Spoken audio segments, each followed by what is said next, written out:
Hi friends, welcome to my channel Shyamali Telugu vlogs. ఈరోజు శుక్రవారం కదండి. ఇంటి దగ్గర తొందరగా పూజ ముగించేసుకుని నేనైతే అమ్మవారి గుడికి వెళ్ళాను అనమాట. అదే పక్కనే నూకాలమ్మ అమ్మవారి గుడి ఉంది మా ఇంటి దగ్గర అని చెప్పాను కదా.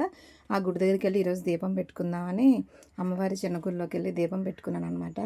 ఇక్కడ దీపం పెట్టుకుని అమ్మవారి దగ్గర నైవేద్యం సమర్పించి సాంబ్రాణి వేసి పక్కన ఉన్న పెద్ద అమ్మవారి గుడికి వెళ్ళి దర్శనం అయితే చేసుకున్నామండి. ఈరోజు మనం ఇంట్లోనైనా గుళ్ళోనైనా సరే శుక్రవారం మంగళవారం కూడా ఆవు నెయ్యితో దీపం పెడితే ఎంతో పుణ్యం అంటండి.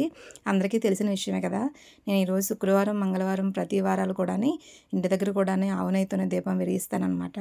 ఈరోజు అమ్మవారి సన్నిధిలో కూడా ఆవు నెయ్యితో దీపం పెట్టే భాగ్యం నాకైతే లభించింది. అమ్మవారి దగ్గర దీపారాయణ చేసుకున్నాం. ఇంతకుముందు ఆదివారం 108 ప్రదక్షిణాలు ఇక్కడే నూకాలమ్మ అమ్మవారి గుళ్ళో నేను 108 ప్రదక్షిణాలు చేసిన వీడియో అయితే మన ఛానల్లో అప్లోడ్ చేశాను కదా. 108 ప్రదక్షిణాల కంటే ముందు ఇక్కడ 11 శుక్రవారాలు 11 ప్రదక్షిణాలు చొప్పున చేసిన తర్వాత ఆ 11 వారాలు కంప్లీట్ అయిన తర్వాత ఒక ఆదివారం అనేది 108 ప్రదక్షిణాలు చేయాలండి. నేను ఈ విషయం అప్పుడు చెప్పలేదు, ఆ వీడియోలో చెప్పలేదు. ఇప్పుడైతే చెప్తున్నాను అనమాట. 11 శుక్రవారాలు ఒక్కొక్క వారం 11 ప్రదక్షిణాలు చొప్పున, అలాగ 11 శుక్రవారాలు పూర్తయిన తర్వాత అప్పుడు 108 ప్రదక్షిణాలు చేయాలండి. ఆ 108 ప్రదక్షిణాలు అయిపోయిన తర్వాత ఇంకా మన మొక్కు అనేది అయిపోయినట్టే. ఏదైనా ధర్మబద్ధమైన కోరిక కోరుకుని ఇలా అయితే మొక్కు తీర్చుకుంటే చాలా బాగా జరుగుతుందనమాట.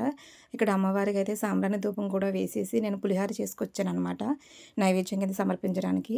ఇక్కడ చిన్న గుళ్ళో అయితే మనం ఏది తీసుకొచ్చినా సరే నైవేద్యం ఇక్కడ పెట్టేసి అక్కడ పెద్ద గుళ్ళో వచ్చే భక్తులందరికీ ప్రసాదం కింద పంచిపెట్టడం అయితే జరుగుతుందండి. అందుకని ఇక్కడే అమ్మవారికి నైవేద్యం పెట్టి అక్కడ తీసుకెళ్ళడం జరిగింది. మనకు అమ్మవారు ఎంత ఇచ్చినా కూడా మనకంటూ ఒక లిస్ట్ అంటూ ఉంటుంది కదా, కోరిక లిస్టు. అదంతా ఇక్కడ అమ్మవారి దగ్గర చెప్పేసుకుని అమ్మవారికి పూజ చేసేసుకుని ఆ పెద్ద గుళ్ళోకి అయితే వెళ్ళాం అనమాట. అమ్మవారి దర్శనం బాగా జరిగింది పెద్ద గుళ్ళో కూడా. ఇక్కడ పొద్దుటే శుక్రవారం 9-9:15 టైం కల్లా సప్తహారతులు ఇస్తారండి. పొద్దున్న సాయంత్రం 2 పూట్ల కూడా ఇస్తారు శుక్రవారం. అలాగే అభిషేకం కూడా చేస్తారని చెప్పాను కదా. మేము వెళ్ళేసరికి ఇక్కడ పూజ చేసుకుని అక్కడికి వెళ్ళేసరికి హారతి అయితే ఇస్తున్నారనమాట. సప్తహారతులు ఇస్తున్నారు. ఆ హారతి కూడా చూసుకుని మేము బయలుదేరడం అయితే జరిగింది. అమ్మవారు చాలా బాగా దర్శనం ఇచ్చారు. ఈరోజు నాకు చాలా సంతోషం అనిపించింది అనమాట. చూసారు కదా మీరు కూడా. అమ్మదయ్య ఉంటే అన్నీ ఉన్నట్టే అని అంటారు కదండి. అలాగే అమ్మవారిని చూస్తే మనకి ఎక్కలేని సంతోషం అంతా వచ్చేసిందనమాట. ఈ దర్శనం చేసేసుకుని మేము తీసుకొచ్చిన పులిహార ఇక్కడికి వచ్చిన భక్తులకి అయితే పంచిపెట్టడం అయితే జరిగింది.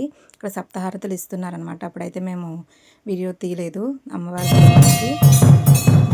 ఇది ముందు శుక్రవారం తీసిన వీడియో.